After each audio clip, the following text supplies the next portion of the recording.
They had put the prices up for the rooms on bookings.com really expensive in the hopes that people would call and make the booking directly with the property. But how I saw it is, well, they're just going to pick the other motel. Totally. That's $80 cheaper. You know, and I reckon that's probably a bit of a misconception. People somehow got two screens and they're looking at both of them. It's just not the way people book. No. The previous owners said they felt bad for putting the rate up and why should it be different? And I'm like, because it's demand. You're It's not a charity. Exactly. The industry should work like airlines. Yeah. Like I see the industry get cheaper if they've got a couple of rooms. Oh no, I don't believe in that at all. Can I have a booking? I was like, I've got one room left. They're like, oh, can I have a discount? I'm like, no, I've got one room left. It goes the other way. It should go the other way. I got 2 rooms left. You're paying extra $20. If you're a new motelier, right, what would be your piece of advice? Look for a property that you can add your value to, and your value can be the way you manage it, because that can make a big difference. Welcome to Resort Brokers Radio. I'm Trudy. We're going to walk you through the ever-evolving landscapes of hotels, motels, caravan parks and management rights. Here we have experts from all across the accommodation industry, and we've invited them along to tell us all about their success stories, the lessons they've learnt, what their predictions are for the market going forward, and what trends they're seeing. Please join us. We look forward to seeing you there. I'm very, very excited about our next guest, the fabulous Alex Mengual. I feel like I know you, Alex. Thank you so much for joining us. Thanks for having me. I'm very excited about this one. Me too. You've been in the industry for 4 years. Yeah. And I think you have single-handedly changed it in regards to opening up the life and behind the scenes of being a motelier. Oh, thanks. I really do. And you've also nailed social media. Thank you. Right? And I bet that's something that's come naturally to you. Quite naturally, I think, with the generation.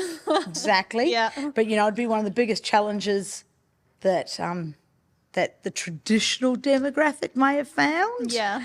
But that's why I'm excited. And that's why I feel like I know you. It's a little bit stalkerish, you know, I do. So let's go back. For those of you who don't maybe follow you yet on social media, you should. She's fabulous. She really is. And I think you're doing a lot too for new buyers in the space. How did you get into motels? Tell me your story. Totally by chance. Kind of random. Yeah. If you would have asked me 4 years and 3 weeks ago if I was going to be a motelier, the answer would have been no. No thought of it? Absolutely no thought of it. Yeah, It wow. totally just stumbled into it, and here we are. Yeah. Pretty much, I was working as an events coordinator, and then COVID happened. So then I was working in a warehouse, and I did like a side hustle of selling women's clothes for 3 years before that. So I would drive down the coast on the weekend, sell the clothes, Saturday, Sunday market, drive back home, work Monday to Friday. So you're always a hustler, and you had Always a bit of a hustler. an entrepreneurial And spirit. I loved it. Yeah. Loved it. And I always stayed at the same motel. Yes. COVID happened. Yes. We were wanting to move out of Sydney, me and my fiance at the time. Yes. Yes. And we were looking for places to live. We liked where I was staying at the motel because my husband's sister lived there as well. Yeah. Couldn't find anywhere to rent. Yeah. Didn't have money to buy a house. And I would always stay at this motel every time I drove down for the market, and I became friends with the owners. They said they were selling. There were some investors who needed people to run the motel. I thought, job and housing, let's go. Set up. No experience, never worked in accommodation, never. I worked for about 9 months at the Marriott when I was like 18 years old as a night shift receptionist. Okay, so a little bit behind the Little desk. dabbling. Yeah. Yeah. But it's very different. Oh my gosh, yeah. It's not the Marriott's got systems, different guests. Exactly. Yes. So kind of a little bit, but not really. This is amazing. And then, Yeah. so we said, let's do it. So you called the owners yourself, or did they call you, or how did that come about? I think they passed my number along. Right. They called me. They said, yep, we can do, like, you can live there for free and have free housing and run the motel. I said, no, because, I mean, it's running a business. I need to eat food, and that costs money. Yeah. So You need to get paid, exactly. I said, no, thank you. I don't really want, also, I don't really like having a boss because I've been an entrepreneur this whole time. Yeah. So I just said, no, thank you. And then they called me Were back. you playing hardball, or just not interested? I'm just not interested. Yeah, right. And he said he wasn't willing to budge, and I'm not willing to budge. So Right. no, thank you. That's all right. We'll just look for the next opportunity.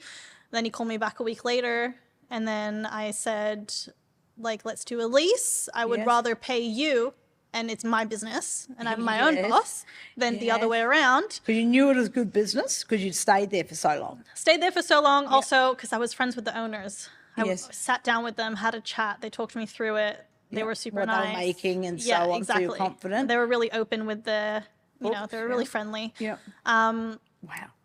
Yeah. So I was like, so we did a short-term lease, no buy-in because, we didn't have money. And also it's a win-win. We didn't have the money to buy in. Also, they needed someone within the next week. So it's kind of, if you want me there, I'll come. But like, I'm just moving in. So we did no buy-in, short-term lease, 1-by-1, option to renew for So the second therefore year. you weren't liable for anything under the rent if it didn't work? Yes. Yep, great. Yeah, we came to a deal. The rent was a little bit higher because there was no buy-in cost, and we said that seems fair. Going, yeah. They're like, cool, next week. I was like, I'm getting married next week. How about the week after? They're like, yeah, okay. Gave our notice on the house, got married. 2 days later, went home, packed our house. 2 days later, drive down the coast. That's a honeymoon. And we started. That is a honeymoon. And wow. Okay. Sharp. Was it what you expected, or was it quite much more daunting once you were given the keys? It's what I was expecting. Yep. We did move in. This was the hardest part. We moved in wintertime, and it was a seasonal motel. Okay, so empty. So we were empty. So it was a little bit scary. Yeah. And rent to pay. Yes. But we knew we just had to hold on for a month or so. Yeah. And the bookings were already there for the peak time. So it was a bit of relief. We could see the bookings coming. They were there. And there was repeat bookings every year because it's a great location. Yeah. So we just had to hold on that first month or so. Yep. But And so when you set up the lease, I love it, deal. When you set up the lease, did you pay the rent in line with the seasonality, or did you just pay it every month? every month. Yeah, okay, wow. Yeah. Right, okay, yeah, that is daunting. Yeah. Then, particularly out of COVID, when who knows what was going to happen, right? Yeah. Every month. First day we moved in, rent. Exactly. Yeah, in advance. Yeah. Exactly. Yeah. For the privilege of sitting there. So, whilst you'd expected that, did it turn on? What happened in the business? Did it happen as you expected? Was it better, worse? The first year, we were making small tweaks, but I don't really know what's going on. I've never done this before. No. So first year, small tweaks as I go. I would change things. I realized that the previous owners did dynamic pricing, but it wasn't really on par with what everyone else was doing. Like I noticed we were already booked out for like Christmas time. Which is peak season. Yeah. Yep. The other motels were not. And they had their rooms up online for a lot more than what these guys had already sold their rooms for. So then I started planning a year ahead. So I started blocking rooms, bumping the rates on the times that I could see were peak times. So really the big changes came in year 2. Yeah. When we could kind of full plan things. And move the rate for the demand. Yeah, exactly. Yeah, so the previous owners were really hands-on, imagine hard-working people. Yeah, they were cleaning all their rooms by themselves. Okay. They were a mom and pop operator, 2-man team. Do you know what I reckon one of the biggest changes I've seen, and it's amazing how fast you've got this, you obviously got it straight away, is that there was a real thing in the industry where it was all about managing costs, keeping your costs down instead of growing your top line. Yeah, this is what me and my husband always say. Yes. I would rather have free time to do the other things than be changing a bedsheet. Because I think I could bring in more money if I can be on the phone than changing a bedsheet. I'm happy to pay someone and outsource that job. Yeah. What do they say? They say that you should look what you're doing every day, and if there's anything that you can outsource, you should do it, right? Because there'll be certain things that you're by far the most effective at doing. Yeah. Right? And there's only so many hours in the day, and sometimes we don't keep our energy for the most important bit. Exactly. Yeah. And also I have 2 kids, so I wanted a balance. I don't want to be it sounds balanced. It sounds really, really balanced. You didn't have 2 kids then, though, did you? No, not then. Then you had 1? I had 1 when we were at that motel. And so you started to crank the tariff. How hard did you go on the tariff? pretty hard. So Yes. the standard rate, like a daily rate, was Yes. at 145. Yeah. We bumped our standard rate to 155 pretty quickly. No problem, I bet. And then for Christmas and New Year, we went 310. Boom. Boom, right up there.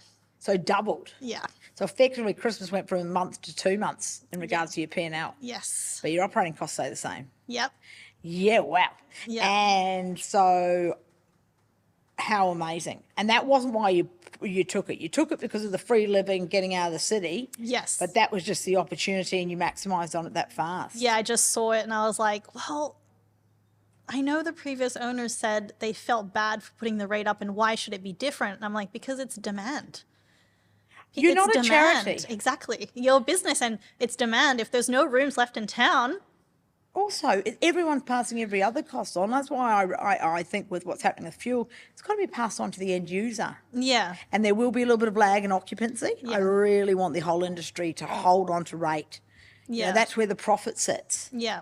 Yeah. So you decided, so that's first couple of years, learning fast and Yeah. sharp, right? Coastal, Yes, it was a coastal right? town. And you had a little short-term lease. Yes. You liked the industry. Yeah, but you we thought liked you wanted to get a different type of business. Yes. So what happened then? We were wanting a longer lease because Yes. of this short lease. We couldn't, well, we could, but we wouldn't Yes. put our money in to fix things.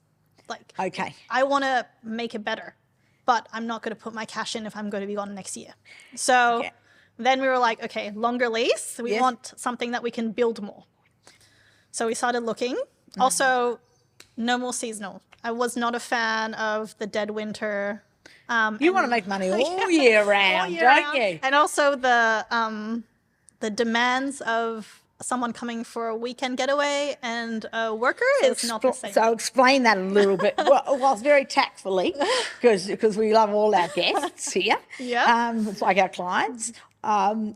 Explain that. Just so much more demanding for people going away. Well, the expectation when you're going away for a special weekend, or Yes. you're booking something for a holiday, Yeah, or a romantic weekend or Exactly. friends. Yeah. Understandably, you want it to be special. You want the higher level, everything to be extra special, and they tend to nitpick a little bit. I'm not Yes. trying to be. No. But that's More totally time understandable. too, right, than the Yeah. worker. The worker's looking for a bed. There's somewhere to sleep. Worker Yeah. In- Corporates. Yeah. has a shower, goes to bed, up at 5, see you later, can get the cleaner in at 7 a.m. if she wants to start early. Everyone's gone, we're empty by 8 a.m. And it's just the turnaround's easier. Yes. They tend to be like neater. It's like they weren't even there sometimes. I know myself. I half the bed. Yeah. Like really, I wouldn't even use all the towels. You know. Yeah. Yeah. And then also I could look at kind of building relationships with companies. Okay, so explain that to me. Okay, so you get into this motel. Yes. First of all, before we talk about how you built that motel up, Yes. tell me what you looked for. How many motels did you see? You had a So- bit of experience. Looking online, Yep. I got a lot of info from resort brokers Yes. online, requested some, financial docs and all that kind Yeah. of stuff that you do. This is the one that I saw and I was like, this is the one. It's the only You one knew? yeah. I was like, it's the only one we're going to go see. I didn't see any other one that I deemed good enough for me to get on an airplane with my 2 kids or my 1 kid at the time, Yeah. fly over and go see. So we got on the plane, off we went. Yeah, amazing. Went in. I liked the location. Yep. I liked that it was bigger. I didn't really want at the time, well, I've got a little family. I didn't want like just a square box. So tell me, do you mind talking about how many rooms you are and what the town is? Yeah. So it's Yep. it's a small town. Yep. There's a little bit of a bigger town up the Not road. far, yeah. But it's a working town. There's Yeah. a power station. There's a mine. You happy to tell everyone what the town is? Oh yeah, Nanango. Yeah. Yep. Yeah. Yeah. So yeah, power station. Great town, mine. Nanango. Yeah. Always has, yes, yeah. Well, for a long time, yeah. Yeah. Yeah. And there was quite a few motels in town. Yes. That already tells you something. If there's 4 motels in a small town, something's happening in that town. Totally. A lot of rooms per head. Yeah. Yes. Yeah. So when Lots of drivers, lots of different industries going in. lots of industries, and mostly it's the power station and the mine. Yeah. But also because it's a small town, you get builders coming in. You get the road workers. They need to come and stay. Yeah. You're not in the city. They don't live next door. No. Everyone needs to be carted in and everyone needs to stay somewhere. Yep. Yeah. So had a look at it. I really loved the location. Yep. I liked that it seemed to be, when I was looking at the numbers, Yep. most of the year. The only time that was a dip in the numbers was December, which tells me everyone's on holiday and everyone's at home. That's what it says to me too. Yeah. So do you remember roughly what occupancy it was running at? I think it was at around 60. Okay, so 57, still had upside though if it's a workers motel. Yeah, it was pretty. Yeah. It was Very decent. run in the mill. Yeah, great. It was running decent. And costs were in line. Yeah. And everything was fair. Everything was pretty It was fair. through the books. Yeah, Yeah. great. Okay. And they already had like a cleaning team there, so Yeah, it wasn't amazing. having to start like from scratch yeah, really. which is hard. Yeah. Yeah. Yeah. So it was all looking across the board like pretty good, pretty Safe. safe across the year. So went there, we liked it, Yeah. and we put an offer in. So I've got so many questions. So how many P&Ls have you looked at? Like How many different kind of properties were you inquired of? Probably like 15. Yeah, 20. okay. Yep, no, okay, that's right. Yeah. And so this town... And I still do that now. I know everybody just does. like, Well, of course you do. It's like Every week I'm like, houses. ooh. Can I tell you, the people who were here that we had on the last podcast before this have never been looking when they've bought the next motel. Yeah. So we just called them. You know, Really? They said, work. What about you sell this? Yeah. Call me. Yeah, good agent should always be thinking about Yeah. selling out to sell you into the next opportunity. Yeah. Particularly if you're operators like yourself, you know, who really can see opportunity and happy to get your hands a bit dirty. But do you even know consciously what it was that made you pick that motel? Consistency of income, drivers in the location, number of rooms? It's not that many rooms, 16. Yeah, okay. So that's wasn't a big difference. So what else do you think it is? I felt like it could be run in a way that would make it better. Yes. Okay. So how? So I saw opportunity, Yes. specifically on the online domain, yes. like bookings.com, Yeah. Expedia, Yeah. all that. OTAs. Yeah. Yeah. Travel agents. Yep. So I could see that it wasn't really performing well there at all. So what, you went online, had a look around, like how does, yes? Yeah, and also in their numbers, you could break down like where the bookings are coming from. Yes. And they were not coming from there. Because they had an old school mentality A little bit. that you're much better to get direct bookings, which you are, but not if you don't have the occupancy, right? Yeah. Yeah. Yeah.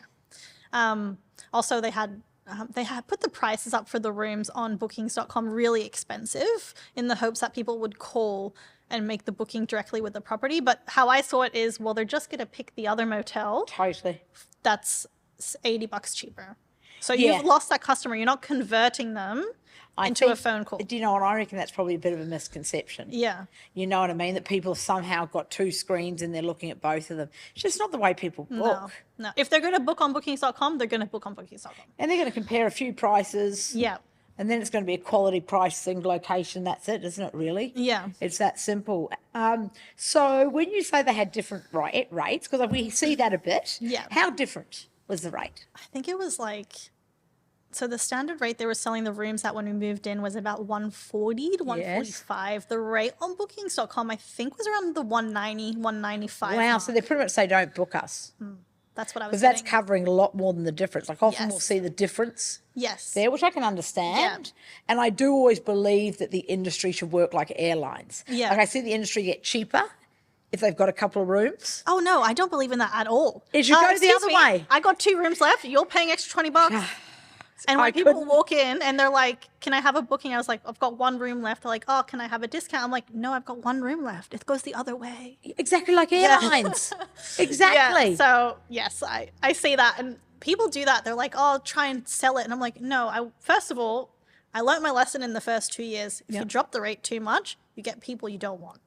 We had some problems. Yeah. The first year. Appealing to a market that you're not wanting to work with. Yes. Yeah. And the thing about the rate, you can't get. It's really hard to get it back because you all of a sudden then are dealing like there is a part of the market, workers, corporates that aren't spending their own money. Yeah. That and it's much more about convenience, quality, service, Yeah. hospitality than it is the other things really, and Yeah. they'll happily pay a bit extra. Yeah. So you looked online, you figured out this all out. The P&L looked good. You went out there. Yeah. What was the product like? The rooms. Yeah. It was good. Yeah. The bones were there. It's a beautiful property. We've it's got beautiful. 5 acres. There's a vineyard at the back. Lovely. There was a restaurant that was not being used. Yes. So we had that we could fix up and try and work You out. weren't intimidated by the idea of restaurants? It was a bit intimidating. I think this property sat on the market for quite a while because it had the restaurant. Yeah, 16 rooms in a restaurant. Yeah, absolutely. Yeah. And when we took over, when I did my math, the restaurant was losing $25K a year. Yep. So already I was like, if we can't turn it around, all we've got to do is shut that door, and we've saved $25K. So no need to panic. Were you worried that you'd lose bookings if you shut the restaurant? The way the previous owners had it was they kind of opened it when they would get bookings. So it was already a bit Okay, so it iffy. wasn't like people were booking it because No. of it. Right. Yeah, it interesting. was kind of all over the place. And you with the figured this restaurant. out online or from conversations with them? Conversations, reading reviews. Yeah, right. Okay. I went there, the restaurant was closed on a Tuesday, like. Yeah, pretty good talking to night, the corporate owners. night, yeah. Working night, yeah. So just kind of a mixture of things. It's interesting that you talk about reviews, though. I think vendors can't underestimate how much buyers spend looking at reviews now. Yeah. Also, going to town and talking to people. You Went might to tell the me about that. Yeah, no, I Went love to the that. chicken shop to get dinner. Yeah? Like, hey, have you stayed at this motel before in town? Like, have you gone to eat at that restaurant before? They're like, no, it was closed. Or, just like chatty. Yeah. People have to Casual tell you in small convo. towns too, right? Yeah. They love it, yeah. Just have casual conversation, like reputation, kind of. Yeah, of explain how who it's you going. are. There's no secret. Yeah. Exactly. Yeah, clever thing to do. Again, a bit old school. Yeah. Nice mix of doing your due diligence, old school and with technology. Yeah. Yeah. And then obviously we had, like, when we were going to contract the lawyer, and he did all that. Of course. Yeah, due diligence stuff, of Yeah. course. Yep. But yeah. Yep. Okay. Amazing. So now you've settled on your second lease. Yeah. Right. You can see outside. Right. What do you do? Because then you get pregnant. Is that when you're? Well, How far after? I can't remember, like a few months. A few months in. Yeah. So you're in there. You're just getting your head around it. Yep. Right. And then all of a sudden, We were like in the middle of renovating the restaurant. yes. Okay. I was like, I better get this flooring done before the baby comes, otherwise it's not happening. Saw that. So I know that from your fabulous social media. So with the social media, is that what inspired that? Telling the story of what it's like from the other side of the desk, because no one's done it. It's so fresh, and it's such a good example of, I think if it overwhelms you, it's like the getting started so hard for people. Yeah. You know what I mean? But it's really showing, like, it's really interesting. And I think, Yeah. and you can see from your following, it's interesting from people who aren't in the industry, Yeah. right? I think, I don't know why. I think just everyone documents things online now. Yeah, I they see do. everyone, I follow so many, like, redoing my 1990s house, like, things like that. And I'm really into that. And also, I'm really interested, and my husband's like, I don't get it, but for me, it's interesting. Yeah. I love watching people that have a totally different life than mine. I find it so interesting. Like, I'll follow some 25-year-old that lives in Manhattan, and I'm like, your life is crazy. Yes. And I just find that interesting. And I'm sure they'd say the same about yours. Yeah, but they I'm just follow you like, back. I like to see what people are doing that is out of the norm. Well, I think everyone thinks their life's pretty standard, Yeah, don't they? But Well, we're living it actually, every day. yeah, but actually, it's very interesting. That's what I Yeah. mean.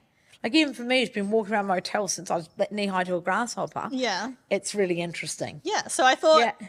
well, I'll just add to the pot. Yep. Everyone's doing it. Yep. And then I think a couple months in, I think one video ended up doing really well, and Yeah. then it just started like growing from there. Yes. And so do you find that the more engagement you got, the more motivated you were to do it? Or no, you were just kind of doing it almost for you as a record? Like, it wasn't about being seen, it was just about...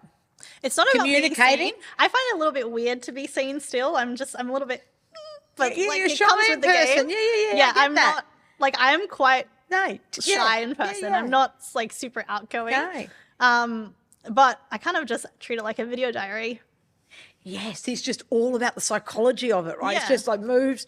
When you're doing it for you, then it doesn't have to be anything. Yeah. It's That's also what makes it so real. And what makes it so real is what makes it so good. Yeah, and it's just fun. Yeah. Because I did also like a diploma in journalism and media. Okay. And I really liked working like interviews and filming and stuff Yeah. for fun. I liked it. That was like what I really enjoyed doing. So I was like, oh, this is fun. So I found joy in it because of that, and it's creative. Yes, it is I creative. think of some ideas and Yep. yeah. I thought there was a good one last week when you said, I'm just going to go and have a a meeting with my manager. And I was watching it going, no, I'm going to go and have a meeting with a colleague, I think he said. He said, I think I'm going to get a bit of a roasting. And I was like, you must have a really crazy head housekeeper. And I was sitting there watching, wondering. And then he's like, only joking, because I am my own manager. I am my own and manager. I thought that's such a good plug for the industry. Yeah. Such a cool thing. So then you went into this property, long-term lease, so you could put some money into it. Yeah. Right. And so I suppose a couple of questions. How much of a business plan did you do for, like, is there a feasibility case for any big CapEx work you're doing, or are you just doing it on gut of what you think the property can do? Just doing it on gut. Oh, yeah, I knew It's all you were gonna say. bootstrapping. Yeah. I don't want any more loans than we already have. No. So you're doing it all out of cash flow? Cash flow. Wow, So amazing. we're growing through cash flow. Yeah. And you're spending through cash flow with the idea that, Pick the most important projects first. Some of them are not super exciting. No, like what? What would you say? Well, the first few things we did when we moved in, Yep. not exciting things. New cutlery for all the rooms. None of the rooms had microwaves. Yep. Had to buy all that. Yep. New septic tank pump, new pool pump, all those like kind of Yep. boring things. Then we were So like, under the lease, without knowing your lease, without getting too technical, right? They're not always the tenant's responsibility, but you've just done them because you just want to get the place humming. those were under the tenant's They are, responsibility. okay, yep, Yeah, right, yeah. yep. Yeah, we haven't done anything. We did contact them about like fixing some water mains and things. Yep. The owners did do that when Yes. we moved in. Okay. Yeah. All right, so every lease is different, obviously, with Yeah. what there is. It was the pool pump that threw me, but yes, Yeah. right. Most tenants now, experienced tenants, do it anyway because Yeah. they just want to get it done. Yeah. They want the pool. Yeah. So the owners of the property are really great and they're Yeah. super happy to like jump in and To help. do what they got to do. Well, they should. and- They've got a great tenant, right? That's a great attitude yeah, to have. yeah. It took a while. I think they were a bit nervous when we put our application in. Yeah. When you, Because we were so young. So it took a bit of like talking and be like, I swear I'm a responsible person. Like, I know I'm 25, but like, I'm it's good gonna to be look okay. after your multi-million dollar asset. Yeah. And then once we kind of got all that going, then we could look at something that, okay, what can we do that might change the revenue? So we were like, let's focus on the restaurant. That one's Okay, so losing. straight off the bat. Straight off the bat, first thing to go in was the restaurant. It's been a bit hard. It is a small town. Yes. Wow. Okay. So okay. So how often is your restaurant open? Well, when we bought it, it was closed Yeah, for about yeah. 6-9 months. Now we're open Monday through to Saturday night. Gosh. And have you got a chef or are you doing it? Oh no, we got a chef. I was going to say. It took us 2 kids, we but just- a motel, doing the floors. It took us like a year and a half to get it open because I needed a chef. Yeah. And it's really hard to find one. But we found 2 great chefs, so Yep. we're good to go. The plan with opening that is I don't want to be in there. First of all, I have 2 kids under the age of 3. The hours of 4 p.m. to 8 p.m. are absolutely not going to be serving someone dinner. Okay, Yes. because I'm going to have They're not, 2. yeah, witching hour. I'm gonna have 2 Yeah. screaming babies Yeah. for the next 4 hours. Yeah. So had to set that up to be kind of run independently. Yes. And I just do the bookkeeping. So we've got a manager and a chef in there and they run everything. And so have you got it? Is it still looking the same? No, a lot different. So we ripped up the carpet. It was like purple carpet when we moved in. The walls were blue. Don't. Purple carpet, blue walls, stop it. I saw a property the other day and there was actually carpet all the way up the wall. Oh no. I loved it. Like it's only a while before that's cool again. Yeah. Yep.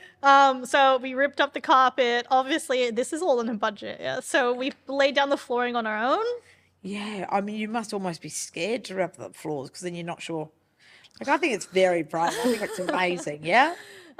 So yeah, painted the walls, redid the floors. We had to like redo the service area where we put the coffee machine. We had to extend the counter, add a sink, add a jug cleaner. That's all to go with council's requirements. We had to add a sink in the kitchen, which we weren't expecting. So when you bought the lease, it didn't comply. The kitchen didn't comply. I thought it complied because we had a certificate that said it Yes, complied. yes. But then when we moved in, they said, oh, when a new owner comes in, we try and get them back up to standard. And I was like, well, that doesn't seem fair, but you can't really argue with the council. So And also you've got a certificate. That's what you need to provide during due diligence, right? Yeah. That's the thing. It's a bit like you verify. Yeah. So some things will pop up. So we course just they had to will. take it on the chin. Okay, we'll Yeah. put the sink in. We'll Yeah. put the jug cleaner.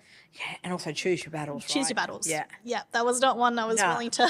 Can't win that one anyway. Can't win it. No. They just won't give you a food license. No, so- exactly, which is pretty important. Yeah. So now you've got chefs and quite a big thing from the wages point of view. Yeah. All covering, or almost covering, like you're getting a following for it. It's building. Yeah, It's been closed building. it's been closed for such a long time. And also because it was really unpredictable for such a long time, a lot of the town people had maybe not the greatest expectation of it because they would show up and it's closed. So therefore you need to, I reckon, in small towns, you need the support of locals if you're going to have a restaurant. Yeah. So our chefs are great. They're 2 locals. That helps. So that really puts the word out there and it helps a lot. Yep. And it's just kind of building back up that confidence that like we're going to be open when we say we're open. Our Are you standard doing any is there. deals? Like, are you trying to do anything to ingratiate yourself into the town? We've done a few like event nights. Yeah, great. But we're not heavy on like the discounts and No. yeah. I But know we do you're not like heavy we'll on do like discounting. Mexican night, like we'll do like Yeah. fun like Mexican night, burger night, Yeah. like bring the family. Do you do kind of any thing. sponsorship of like any of the local sports groups or anything? Not yet. That's probably what I need to. Can look I into tell you they're next. really good? Yes, I Yeah. agree with you. Don't discount. Yeah. Absolutely not, because there's just no money in it, right? Yeah. They're not staying in a room, so it's not even a service centre to Yeah. get rooms. But works in small towns like that, great way. Okay. Yeah, you'll get a bit of loyalty from Yeah. that. You should do. Yeah, I'll try Yeah, that. the old Yeah. school, yeah. There'll be and sausage sizzles at the football, all that stuff that you can sponsor. Yeah. Yeah. Let me know how that goes. Okay, I'll let you know. Yes. And so, how's the actual business running now? Like now that you've gone online, Mm-hmm. what are you doing with the rate and stuff now? The rate. So the first thing we did was bump up the rate a bit. I just felt it was Straight off the bat. Straight off the bat. It was kind of on Yes. par with the other motels in town, but I think we're Yeah. a little bit nicer. There's nothing So- on par about you. You don't want the average; it's far too low. So I bumped it up straight off the bat, and then we just dynamic price if we're busy. So how do you dynamic price? Because I know people use that term. Yep. Do you actually go and track all what's happening, and if there's demand, what do you do? Do you look at the data? What do you do? I look at my data. Yep. How busy am I? I keep an eye on the next 2-3 months down the line. I'm looking at my bookings. I can see every booking that comes in. Yep. If I'm noticing that one date is going Boop, boop, boop. boop, boop, boop, boop, boop, I'll be like, what's happening here? How And often do you have to look at it to notice that? It's like every day. Every day. Yeah, Yeah. so it's just part of your day. Yeah, it's on my phone. Yep. I use a little hotelier. Little hotel is fantastic. And it just like Yep. notification pops up on my phone every time a booking's in, and I look at it every time, so I can kind of, it works because we don't have that many rooms. Probably if you had a motel that was No, it bigger- works with no, 'cause Does it? no, absolutely no. Okay. Because big motels are in towns that just have exactly the same thing, just on steroids. Right. Okay. Right, so it's Yeah. all the same. It's exactly the same thing. Yeah. And the money is so much in the rate and increasing environment. Yeah. Inflationary environment. You've got to keep cranking it. So no drop off in occupancy, if not more following. No, we've gotten up in occupancy quite a bit. How much? I think last year we were about 87. This year we're tracking to be like in the mid 90s. Your rate's too low. I know. I I'm reckon working on your it. rate needs another $50 on it. $50. As I sit here, with all the things that are going to happen with costs, Yeah. start at 50 maybe, then you'll go 40. Yeah. Don't go 20. If you're running at 95% occupancy I and know. you're like seriously, that means you're full during the weekend. There's a certain amount of workers in the town. Try 50. Try 50 for a month. Yeah. I bet you have enough take up on 50 that it doesn't matter if your occupancy drops 5%. Right. You're much better running at late 80s. With less wear and tear. Yeah. Less use on the rooms. Yeah. And much more profit. Yeah. And then you can actually spend some time with those kids of yours. I think we're out of time. I can't believe we're out of time. Oh, really? Oh, we haven't even talked about social media. I know. We haven't even talked about social media, which is what's so amazing. Can I tell you, it's so refreshing. Thank you. I can't. You're a natural.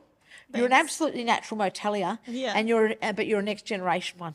Yeah. Whereas just the things that seem obvious to you, that you're always on social media, Yeah. right, and that you're always using tools, and that you are proud to promote your product, right? That you're not discounting because you want that kind of guest. Like all that stuff that seems really common sense. Yeah. you know, it normally comes from doing the other way, trying to buy it, and it's learnt over time.